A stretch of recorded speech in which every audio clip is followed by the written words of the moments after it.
This is the Coin Show Podcast.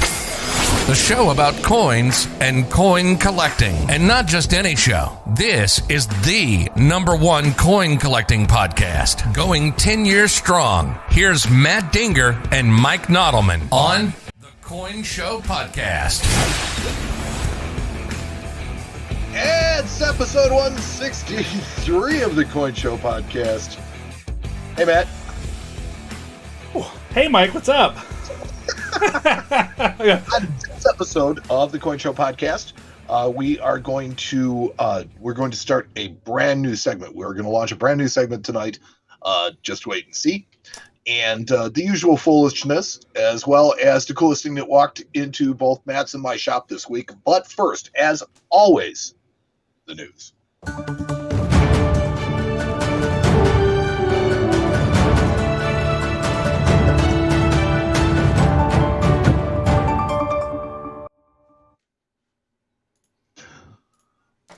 Let's see. Who is the news brought to us by? Oh, yeah, I forgot. I jumped ahead.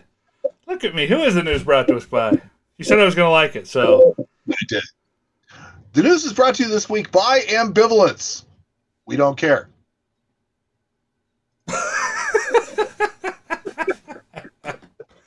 I like that one. Told you you'd like it. That's a good one. Thank you. All right. The Basketball Hall of Fame commemoratives have been released upon the American people, whether they want them or not. Yeah, they kind of flopped, didn't they? Well, at least the promotions. Collective yacht. That's absolutely correct. The promotions kind of flopped, but the coins themselves look pretty decent. Well, I mean, the coins are what they are. They're made well. I mean, they're cool. They're curved coins, and they're done that thing. Yeah. You did the curved coin with the baseball coin, so there's the sports theme done. You did the curved coin with a 999 silver. Did that for Apollo 11. Yeah. What you got for me? So first day sales have totaled over 80,000 coins, but none of the specifics issues seem to have any particular following. It looked to be more like subscription buying, if you ask me. Right. I think you're exactly right.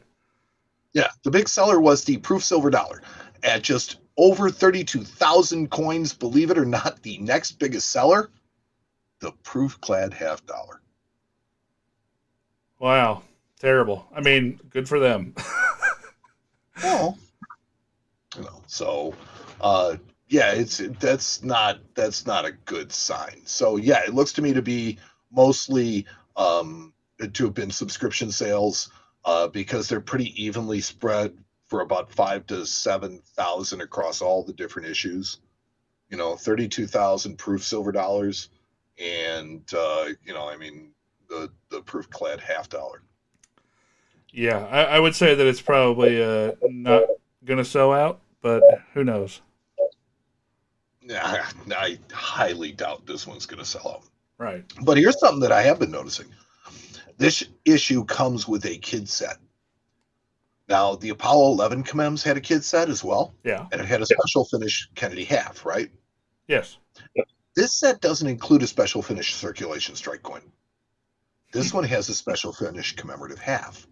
So the kids set is limited to 75,000 coins, and this one is going to have an enhanced finished half.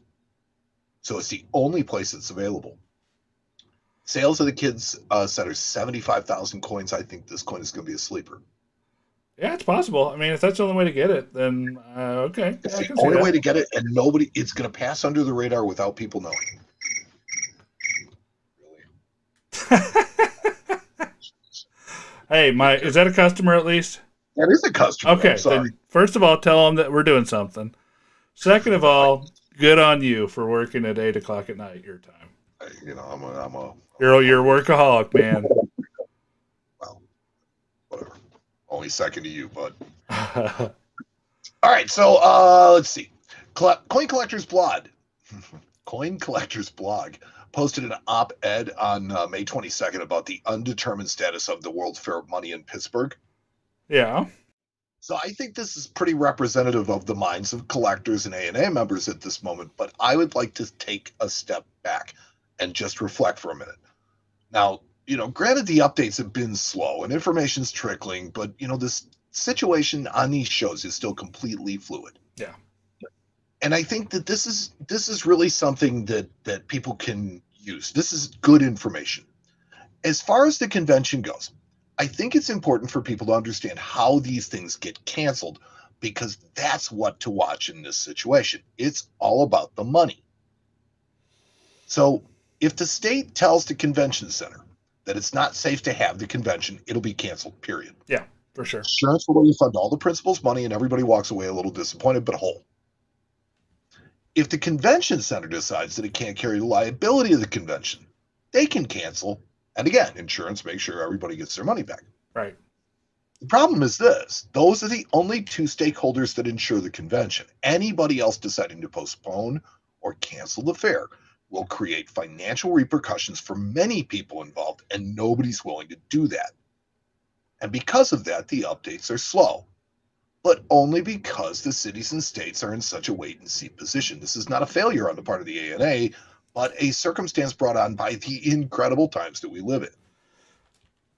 Well, I do know that there is some discussion at the NA about actually canceling the show from the ANA standpoint. So I think, though, that's more of a contingency, isn't it? They're kind of figuring out, okay, well, here's what happens when we do it. Because I think it's kind of clear at this point that there's very little chance that it's going to happen. Right. I think that the overwhelming feeling is that it's going to be canceled. It's just a matter of by who. Yeah, well, I mean, they're absolutely not going to do it until somebody who insures is going to call it off. I don't know. I don't know if that's the case or not, to be honest with you. I really don't. Well, we'll see what happens. Yep. But I honestly think that way everybody walks away from it with what they started with. And, I mean, you don't get the show, but you also don't lose all the investment that you put into it. Right. Now, something the ANA does have control over and has canceled is the ANA Summer Seminar, but fear not. In what I believe is a situation where you not only have made lemonade from the lemons life has given you, you discovered that your lemonade cures the common cold. Because during the weeks that would have been the ANA Summer Seminar, the ANA is going to offer free virtual courses through their e-learning academy. Well, that's okay. I mean, that's a good thing. E-learning is always good. I know this is something new, but but here it's free. That's the best part. So both 1 and 2 hour classes are going to be offered in subjects from grading 101 to detection of altered coins, Mexican voices in metal and paper, to Italian numismatics insights through modern history. So there's foreign subjects, there's U.S. subjects, it's all that stuff. If you've ever wanted to take an ANA Summer Seminar class but couldn't, for budget, time, or travel reasons, here's a golden opportunity for you to enjoy ANA classes absolutely free of charge. Yeah, and it's kind of cool because if you're kind of on the fence about going, it'll give you kind of a hands-off idea of what you can expect to learn out there. Obviously these kind of things, having a hands-on, being able to grab coins and look at them is definitely better. But this will give you an idea of what to expect if you do happen to decide to go. So sure, and the mission of the ANA is as an educational organization. So sure. The fact that they put this out there for more people like me. Literally the 6 classes that I signed up for just made me honestly think about going from a regular membership to a lifetime membership. Right. Yeah, so, for sure. Think about that. I think that it's really good for them. So bravo ANA. Let's see. Facebook users may have stumbled across a scam this past week selling silver American Eagles at $9.99 each, limit 10. Yeah, I saw this go by a few times. For this one.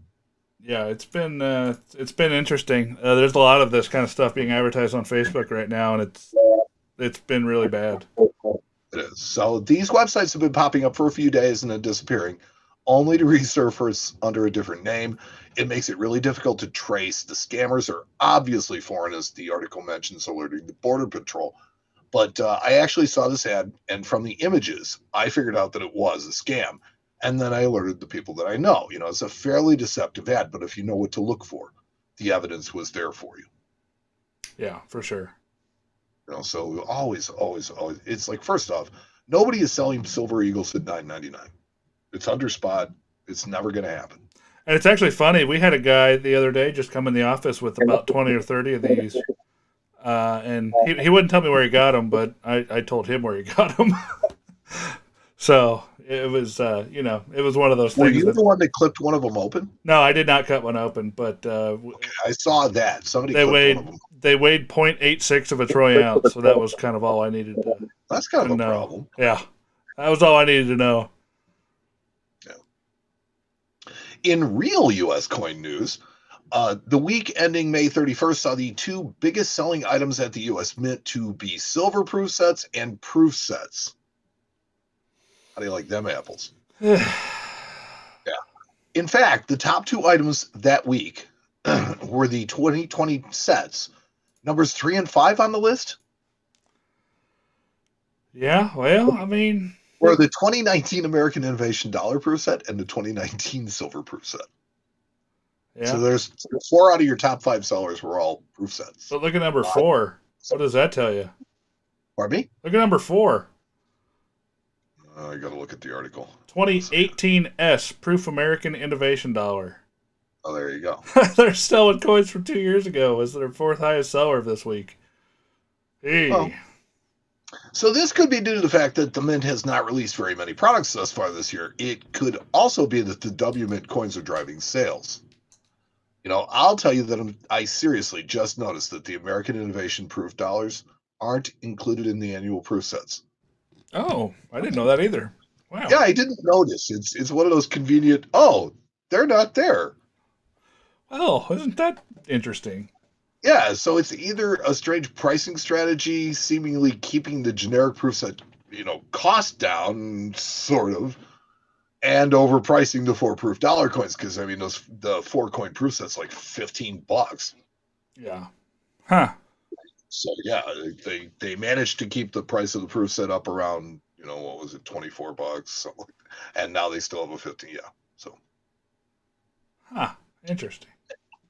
The Weir Farm quarters have now been released, so you can stop with all the bad jokes. Finally. Yeah. Weir Farm in what state, Matt? I'm looking at the picture. I'm cheating. It's in Connecticut. Okay, it's Connecticut. Is a national park for art. This quarter appears to be wildly popular as demand for the new coins has reached almost 2 million coins sold through the Mint directly in rolls and bags. Is Weir Farm where the zombies pop out of the ground for the next part of 2020? No, okay. Not yet. In a bizarre sort of release, NGC has released special inserts for 2020 Silver American Eagle struck in Philadelphia. So you might have to help me figure this one out, Matt. Let me explain it, but you might have to help me figure this one out. You have Silver Eagles that were struck in Philadelphia during the pandemic due to West Point being closed. They can only be identified by looking up the lot numbers on the straps that seal the monster box. They're referring to them as emergency production, which is a stretch to say the least. And here's the kicker: is the inserts are hand signed by former House Speaker John Boehner, who has absolutely no connection to Philadelphia or West Point, or any facet of their production. Huh. Well, you know the old adage of why does the dog lick itself, right? Because it can. And that's why they're doing this. Because they can. Wow. And people are going to buy it.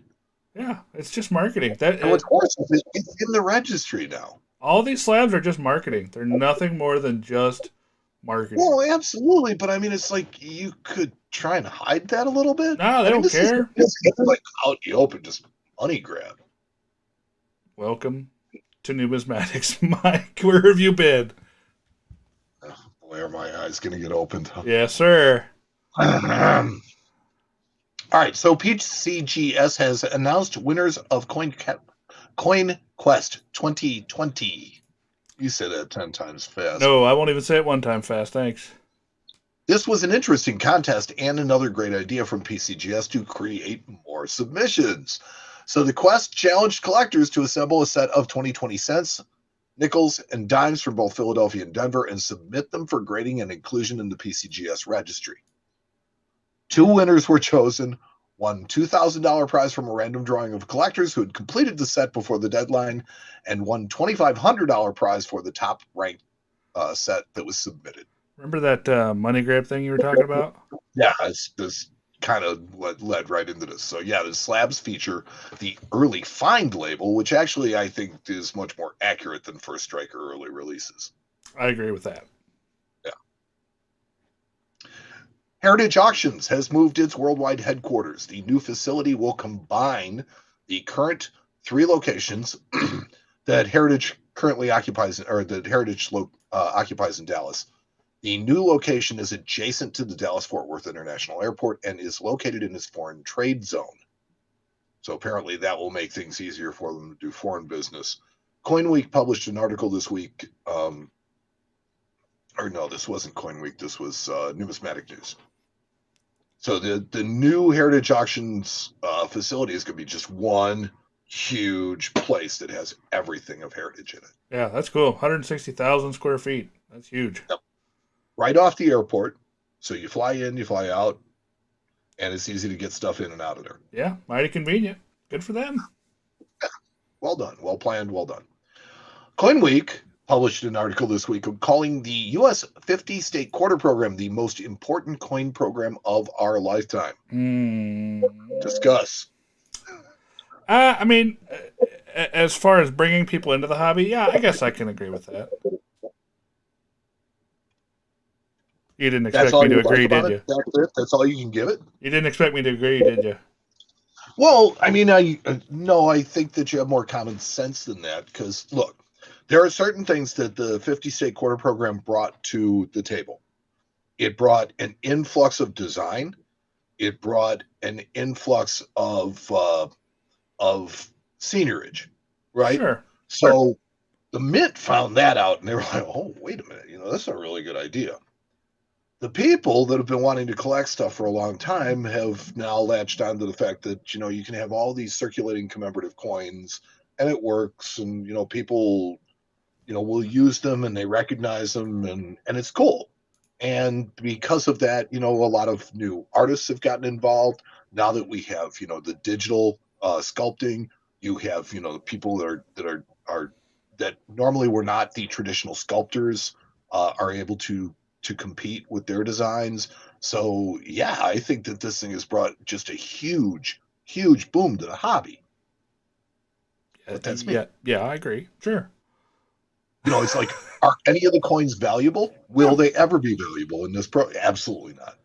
Now, more interesting question is, what do you think is the second most important coin program of our lifetime? Second most important coin program of our lifetime is probably the America the Beautiful quarter program. Silver Eagles. Okay. No, well, the bullion program. It just says coin program, so that could be anything. Yeah. So the bullion coin program, I'll give you that. Absolutely, I'll give you that. Yeah, I would think that's probably the second most. Well, yeah, because if not the most, because it completely also changed the hobby. Yeah. It scratched an itch that had been going for a long time, right? People wanted bullion. They weren't able to own it before the 70s. So now that they were finally able to own it, they started looking and saying, okay, yeah, I do want to buy it. And the U.S. government was right there to capitalize on that and say, you know what, we'll supply it. Yeah, I mean, I understand. People started collecting them. People like me, date, started collecting them. Once we started collecting them by date, now they started, yes, they made the proofs and stuff like that, but I don't think any of the reverse proof, the enhanced uncirculated, any of this other stuff would have happened without people literally collecting Silver Eagles by Dayton and Mark. Sure. Yep. By Dayton and Mark, yeah. I agree. So, all right. New numismatic legislation has been created for a coin that will honor healthcare professionals, first responders, scientists, researchers, all essential workers, and individuals who provided care and services during the coronavirus pandemic. Huh. Hadn't heard this one. 70% of the population of the United States. Right. As early as this seems, due to the amount of work Congress has in front of it, when it finally does reconvene, the passing of commemorative coinage legislation is likely not going to be high on the docket, if at all. And that means that there may be fewer offerings next year. Now, the question is, do we need a Corona commem? Because that's exactly what I was thinking in my head. Do we really need to commemorate this year? Can't we wait, 10 years and let us cool down? Look, the thought is that we really want to say thank you to all the people that have literally put their lives on the line in between us and this virus. I can buy that. I can handle that. Right. It's like everybody from your mailman, letter carrier, excuse me, to, Did you just get politically correct? Is that what happened? Did I just hear that happen? He's a mail toter. Okay, just making sure I heard right. That's all. But, my thing on it is I know that we need to thank all these people, right? And they literally put their lives on the line for the rest of us, but it's so broad a brush. How do you paint it? Yeah, really, that's exactly right. How do you thank without glorifying the virus? Because that's fully 1/3 of the population of the United States. How do you thank all those people? Yeah. So maybe you should put them on quarters. There you go. Yeah, have your postman on this one, and have your doctor on this one, and have your nurse practitioner on this one. There you go. See, now we're on to something. Sure. U.S. Mint, that is Mike at coinshowradio.com for any comments, questions about our program. Pull up my email box. Go ahead. I don't check mine. And finally, in the news, we have talked about the design change for the reverse of the silver American Eagle next year, but have we really not even discussed the gold coin? No, I know it's coming too. Well, the primary focus of the redesign is going to be any counterfeiting measures, but the basic design change is what we really want to know about. We've speculated on the change for the silver coin, but it's like, we haven't even really talked about the fact they're going to change the reverse of the gold one as well. Yeah. What would you like to see? Oh, I don't know. I never really, sit here and think about coin designs and what I want to see on them. The front of the Silver Eagle is very nice, has the St. Gaudens Liberty design. Stick with the classic, stick with something neat, something interesting that has a classic feel to it, and I'll be happy. Well, wouldn't it be great to go back to that Flying Eagle, the St. Gaudens reverse design, the original one with the sun and the eagle? And sure, yeah, I'd like that. To have that on our gold eagles again? I would be very happy with that. I would. Okay, so here's what you do. And this is Mike pontificating again, but you put that on the 1 ounce coin, and then use a different reverse for the fractionals. That's not a bad idea. Yeah. It'll drive sales of the 1 ounce coin, which you really don't need to do anyway, but it'll make the fractional special and different. And none of this commemorative crap like with the platinum ones. Yeah. This liberty and the pursuit of happiness.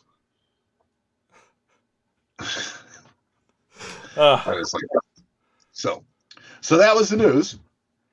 And the news was brought to us tonight by Ambivalence. We don't care. Ambivalence. You're listening to the Coin Show Podcast with Matt Dinger and Mike Nodelman.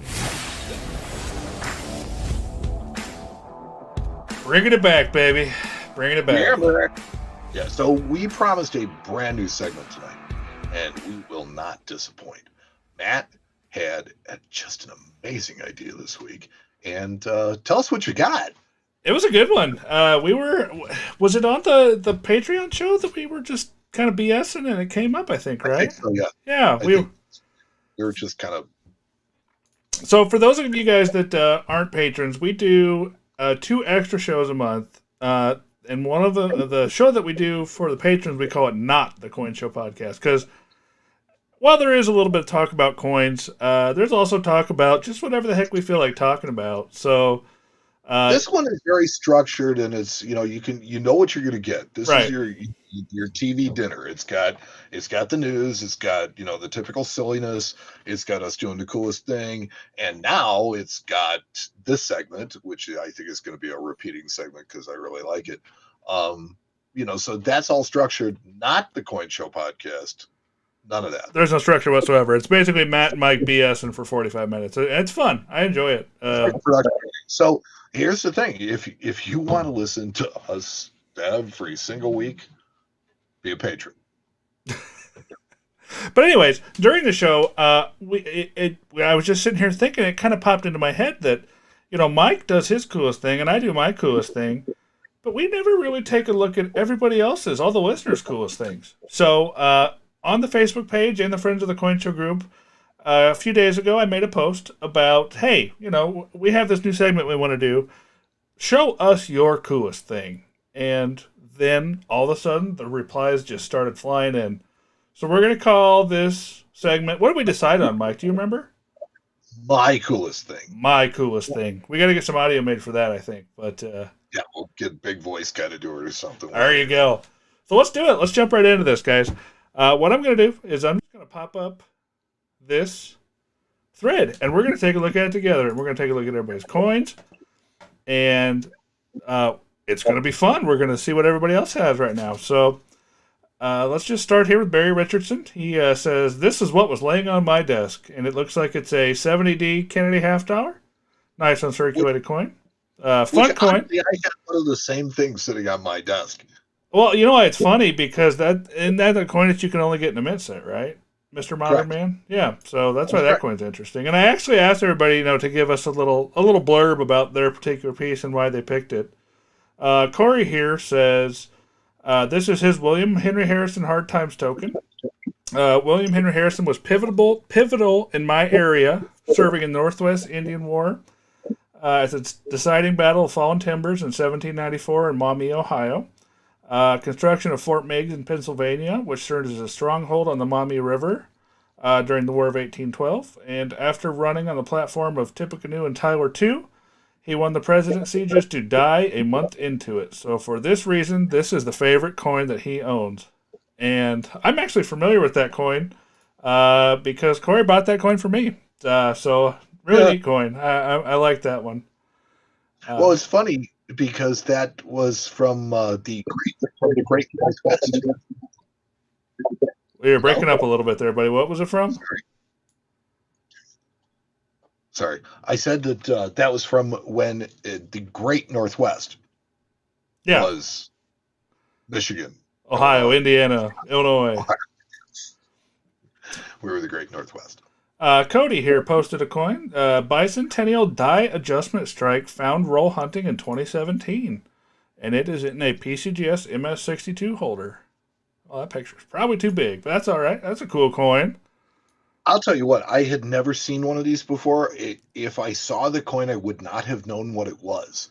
Yeah. I mean, it's weakly struck. Die adjustment strikes are funny little things because basically they were just trying to make sure that the dies were lined up before they turned the pressure all the way up in the presses to start punching out coins at full speed.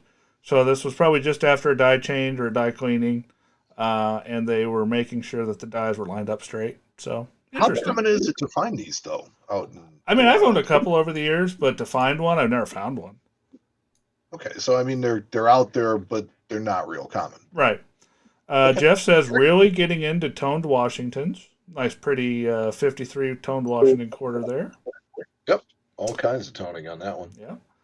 Sean says, I just picked up this 1931 Balboa. 1931 one Balboa last December in Austin, Texas, at a small coin show held twice a year. He collects the old coins because he likes to design and artwork, and because modern U.S. coins are pretty bland. Thank you. And I like to check out what other countries have done. This coin is 90% silver and was struck in Philadelphia for Panama on the same planchets used for peace dollars. Where's my Van Halen drop when I need it? Panama. I love that. I actually really like that design.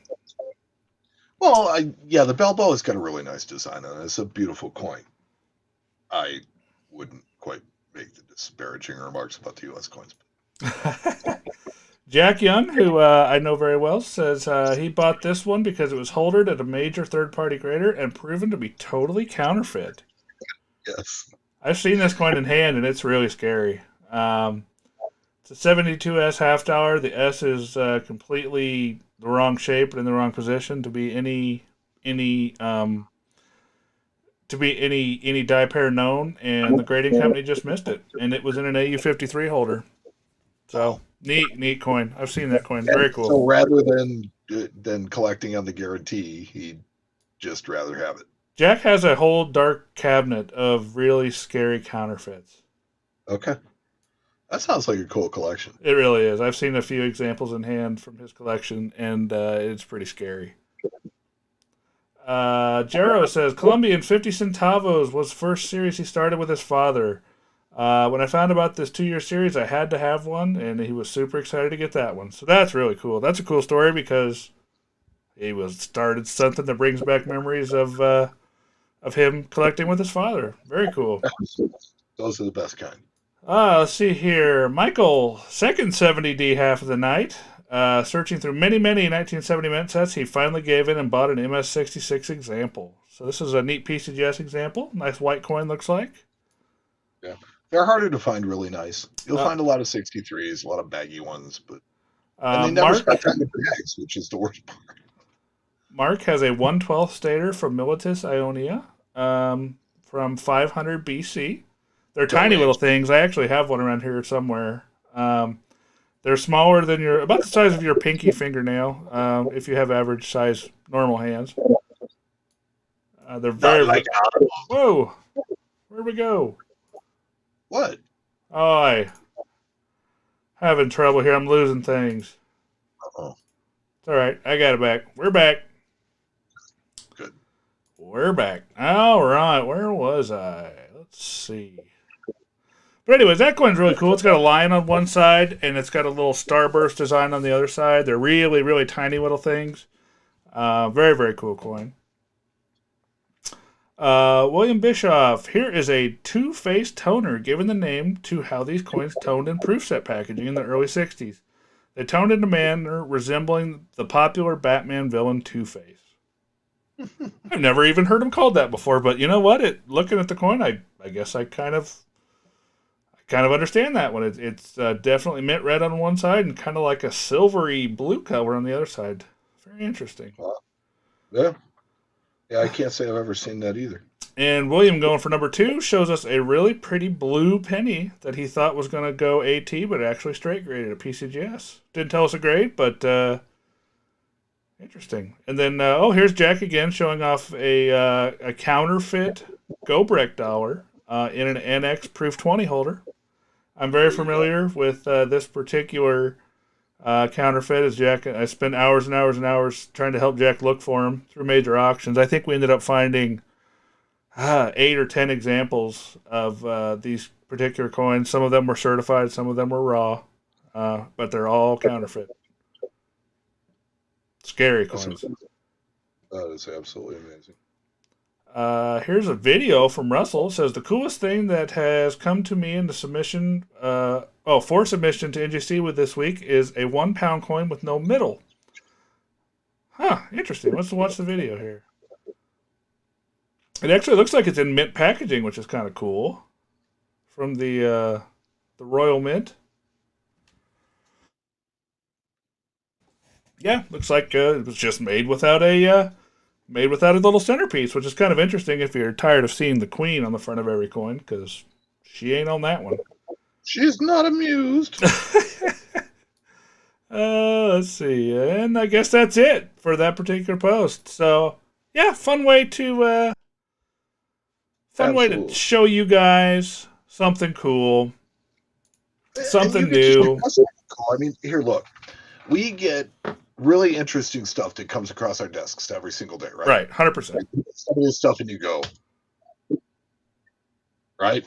But at the end of the day, we don't own them. We don't get to keep them. We just get to play with them for a little while. Well, I'm pretty sure that our listeners have some really, really nice stuff out there, and they actually own the stuff. So hey, let's see some of it. It's like Matt taught me a long time ago. It's all got to be out there somewhere. Right. So yeah, but the thing is, if you guys like that segment, tell us, let us know, comment on the streams, on the videos. If you guys want to see that segment again, we would love to do it. That was fun. I'd love to see what you guys have. We love it. We love new and interesting things because this is really, I mean, the show's called The Coin Show. We want to see coins. So, what better way than to, check out your guys' coins. So, absolutely. I love it when our listeners share that stuff with us. All right, buddy. Now it's your turn and my turn. So I think I have a new bump for this. Let's find out. And now for the coolest thing to walk in this week. A competition segment between Matt and Mike to see who's had the coolest thing walk into their shops. Who'll win this episode? Let's find out. Matt? Mike? Who's got the coolest thing?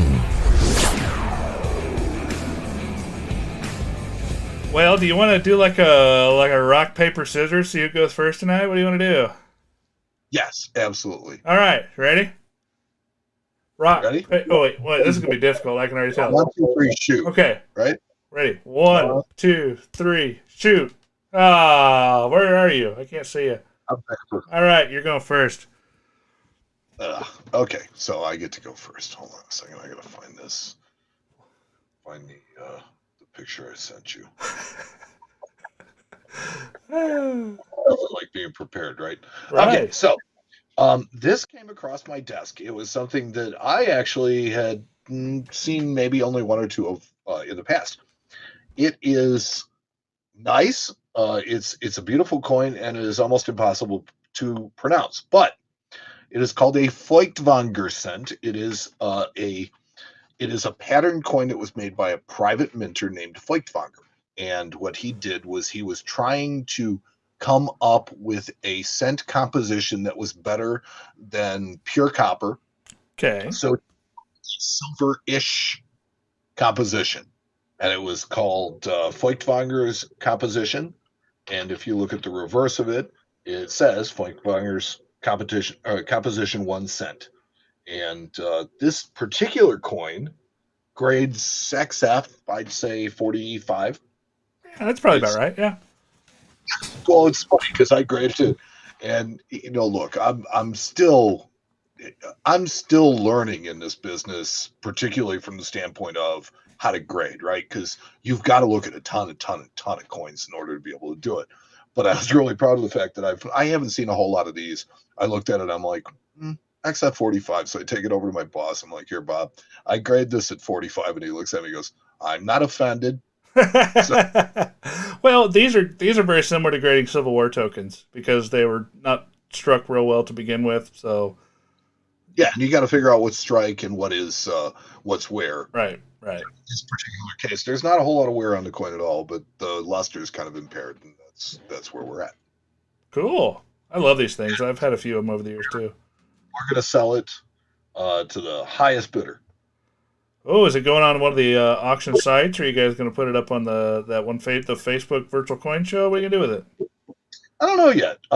What I want to do is I want to really kind of pinpoint the price, because as I've been trying to research it, they're kind of all over the place. You'll see these for $50 and $60, but those are usually fines. Mm-hmm. And then you see them for like $160, and those are usually MS. Well, the XF's got to fall in there somewhere, but figuring out where that falls is sometimes not the easiest thing in the world. So that looks like a $100 bill to me, buddy.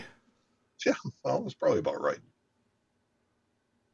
You grade things like Tom DeLore does.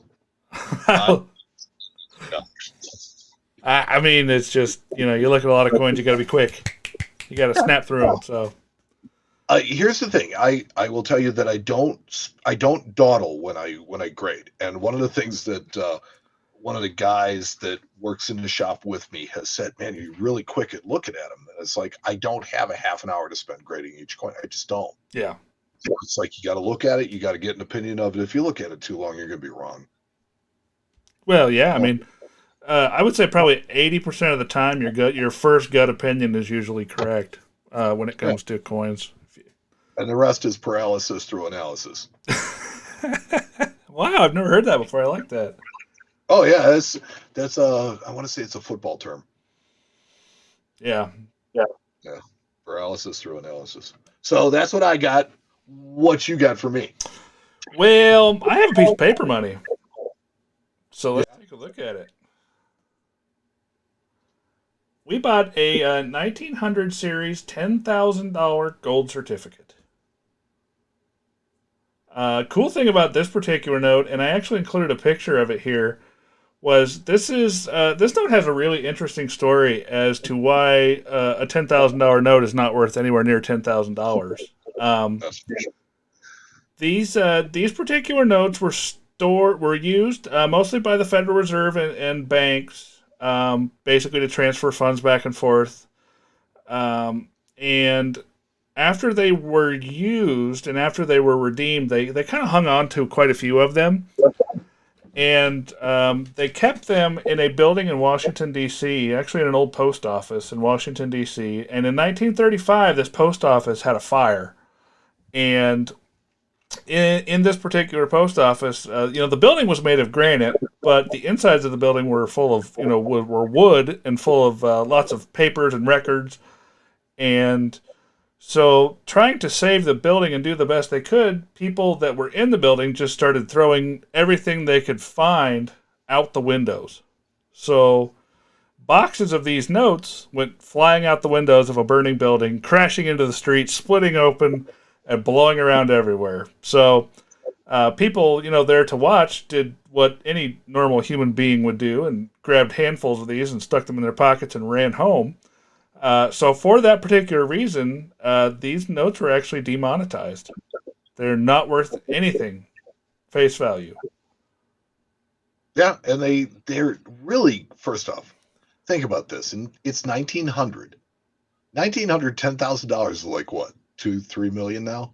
Yeah. Like I said, these were used basically just for transfers. This particular one actually is dated 1917, but is a series of 1900. Okay. So my point being that, it's a lot of money. So after they were canceled, they would be something that'd be kind of nice to have as a souvenir. They'd be kind of cool to have. So I see, keeping the canceled and perforated notes. And for that reason, I would think the perforated ones like these are even more desirable than the unperforated ones. Well, yeah, the unperforated ones. And the thing was, in all the boxes that went flying out the windows, they were canceled. All of the notes were canceled, but they didn't necessarily perforate them all as being canceled. So, people were trying to pass these off. They're trying to pass them. I know somebody who owns one. Yeah, me. I know somebody who owns one besides you. I know, I'm just kidding. But it's one of those things where people were, these things were blown down the street, so people were scooping them up and trying to do all sorts of nefarious things with them. So they actually did demonetize them. This particular note's a VF note. It is canceled. It does have a little bit of staining. It's not unusual to see some staining, some water damage on these notes. I've actually seen some burnt ones. There are some burned examples out there that came, just from this fire that happened in 1935. So, interesting piece. Had it come in the store. It's always fun to have something neat like this laying around. People like to ooh and ah over it. So, now, although mine is really, really cool, I'll give you this one. You're just conceding? People don't get to even vote? Oh, they can vote all they want. Justin said I cheated because I'm using currency. So this might be cooler. But what I like about this, there's two things that really, really kind of jump out at me about this bill. One is that it's uniface. Yes. Right. It's only printed on one side, that's something we're not used to.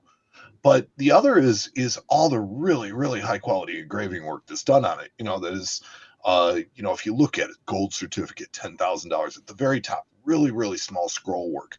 It is hereby certified that the engraved and printed at the Bureau of Engraving and Printing, U.S. Treasury Department, $10,000 has been deposited. That kind of stuff. So it's neat to look down the left side where it has United States and it has it looks like a single X, but that wouldn't be right because that's not 20. But I'd have to blow it up a lot lot bigger to see it. Making the picture a little bit bigger here. It's actually Tahi Burke signatures from the government on the note, which are note signatures that were on a lot of other notes. So it's just a really cool piece. I was happy to get it. Like I said, it'll go up on the internet. It'll go somewhere, and then it'll go away, and we'll be on to something else. So. Oh, the X is about $10,000. That's why. Oh yeah, X thousand, sure. And again, here we have our friend Mr. Jackson. Yeah. Who absolutely abhorred paper money on a $10,000 bill. I just think it's a really almost delicious irony that Andrew Jackson, became president. He hated the Bank of the United States. He hated paper money. He hated all that stuff. So he basically did everything he could. He vetoed the bill that would charter the second, Bank of the United States, which wiped him out. And there's no paper money. And he wanted everything done in gold and silver. So it's like, that all dried up because there was now no paper money. So there's no paper, there's no gold, there's no silver, there's no coinage. It's like there's no money anyplace. So what do? Let's put him on the most circulating bill of all time, the $20 bill. I think he's been on more notes than any other president. I would actually be interested to see how many different notes he's been on. I might have to look that up. He's got to be. I think that he may be number 2 to Washington because Washington's been on everything. It's possible. It's good. It'd be close. I think. Yeah. But I'm going to look that up. That's interesting. I think that's a Babe Ruth, Lou Gehrig thing. You know what I mean? Yep. Yeah. That's your murderers row. You got George Washington. You got Abe Lincoln. You got Andrew Jackson. That's pretty much it on the paper money. Well, yeah, because the rest of the people have been on there, but not to the same extent. Right. Those three are like Andy. Well, did we just wrap up 163? Holy macaroni! I don't know. Did we? I think we did. Do we have any listener questions at all? I don't know. I haven't even asked for them yet, so doesn't look like it. Let me see really quick. Take a look at questions at coinshowradio.com. Yeah, if you guys, any of you guys are watching the live stream, you have a question, feel free to ask it. Yeah, absolutely. Here we go, questions. We'll let Mike get in the email here, and I'll let you guys think about what you want to ask. If you have any questions, we'd love to answer them. And I'll tell you what, I also want to welcome the people that are watching the live stream for the first time tonight, both of them on Roundtable Television. Nice. Thanks, guys. So, yeah, we actually have some comments. So, are they questions or comments? Well, there's one that wants to give us SEO results, so you know how that always goes. But so Mark Shore, a regular listener, regular contributor, says this might become a Mike versus Matt question. What is better, a modern rarity or a medium rarity classic? I would say a medium rarity classic because odds are they're not going to find a bunch more of those. When it comes to modern stuff, your odds of somebody turning up more of them are much greater. So that would be my opinion. See, I have the same opinion for a different reason. I would say that the classic rarity is always better to go with because in the intervening time, it has remained classic. Whereas you don't know if people are going to continue to collect the modern stuff. And it does count on people still collecting it in order for it to retain any value or demand. Barry on Facebook asked the approximate price on the bill. I'm assuming you're talking about my bill. Barry, I think we listed that note at $2,800. So, Andy Miller commented on episode 162. Mike was hard to hear. Well, I think we're gonna get some more emails about 163 for some strange reason. Your audio's a little crunchy tonight. I don't know why. Again? I don't know. We'll figure it out. We'll have a post-show meeting. Better about it then. I'll do better mic technique. Mike with his mic technique. So one last question. This is from Isaiah Hageman, also another regular. Yep. So I've been asking for people what mindless games have you been playing during the pandemic. He says, Mike, Matt, my mindless game for the pandemic is Pokemon Go. Just want to put that out there.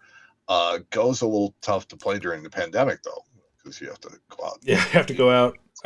Looks like I've got one on Facebook here. Change the rules and stuff. So, also question: do you guys know much about sample slabs? And if so, what are some you've seen come through your shops? Yes, we know a bit about them. We have talked about them. We did a segment on them, like double-digit episodes. Yeah. And there's a book about them. I think there's a website too.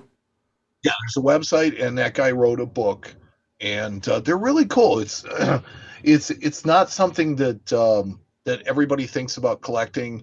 I think there are certain ones that are going to be way more valuable than others, but they are collectible and they're fairly sought after. Yeah. So, do you got one? Yeah, it looks like there's one here. I might have a couple here. Looks like Michael Claude asked, any thoughts on when copper will completely disappear from circulation? Yes, as soon as they allow you to melt it. Yes. As soon as it becomes legal to melt overnight, they will all disappear from circulation. And not until. Not until. Got one more here. Carrie John Patrick Collin asks, this is my first time watching your show, and I'm finding it quite fascinating. Well, thank you. Good to see you. Thank you. Do you cover Canadian coins at all? We do occasionally. We talk about the new issues that come out from the Royal Canadian Mint on the news segment sometimes. We might not always like them. We might not always be very nice about them, but we do definitely cover them. We don't cover a lot of classic stuff just because it's not my cup of tea, but... Well, we cover Canadian coinage. We probably cover it more than any other foreign coinage that we do cover. Oh yeah, for sure. And we affectionately refer to Canada as America's hat. America's hat. That's right. Right. So from like episode 7. We're all about you, eh? All right, buddy. Well, I don't have any more. You got any more? No. Well, I do have one more thing for you. Uh-oh. I hate it when you do this. I don't know. No. See, I don't trust you. I do not trust you. You've become conditioned now to where I'll just have to do it. That's all. I don't trust you. I will have to do things now, so whatever. Have to? You have for years. I don't know where you're coming from.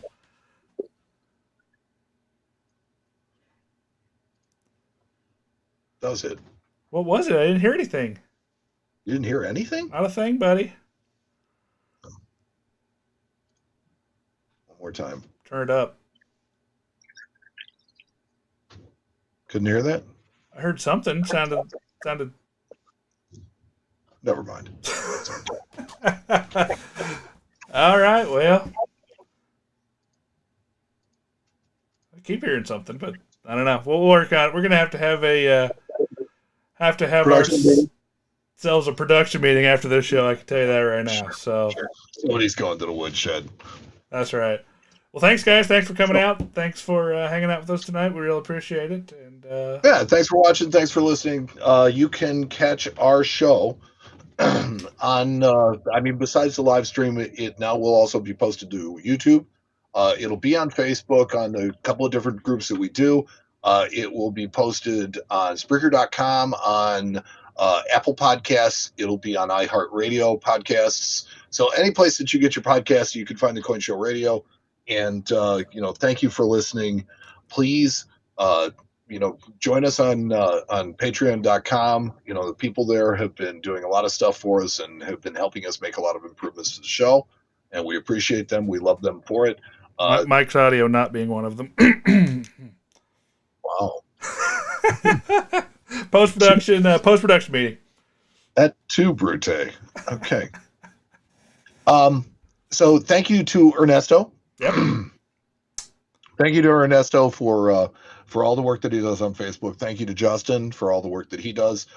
Those two guys really work hard behind the scenes, and they really don't get anywhere near enough credit. Yes, thank you, guys. So, yeah, I really want to say thank you to them. You're still not getting a Christmas bonus, though. So thank you to all those who worked and inspired us, but thank you most of all to you who listened. Without you, this entire endeavor would be completely pointless. So for the Coin Show. Next week we do the Not the Coin Show podcast, so you can join us there on Patreon. So for the Coin Show, I'm Mike. And I'm Matt. And we'll talk to you next time on the Coin Show. You've been listening to the Coin Show podcast with Matt Dinger and Mike Nodelman. The boys will be back soon with another informative and entertaining episode. Meanwhile, you can follow the show on social media at The Coin Show on Twitter and Instagram, and on Facebook at facebook.com/The Coin Show. You can also join their private group. Just search Facebook groups for Friends of the Coin Show and request access. But if you want to take it to the next level and support the Coin Show podcast, you can go to www.patreon.com/The Coin Show. If you subscribe at the $5 a month level or higher, you'll have access to Not the Coin Show podcasts on the off weeks, as well as other surprises reserved for our patrons. Visit our website at coinshowradio.com or download our podcasts on Apple Podcasts, iHeartRadio, Spotify, or wherever you download your podcasts. This has been the Coin Show Podcast.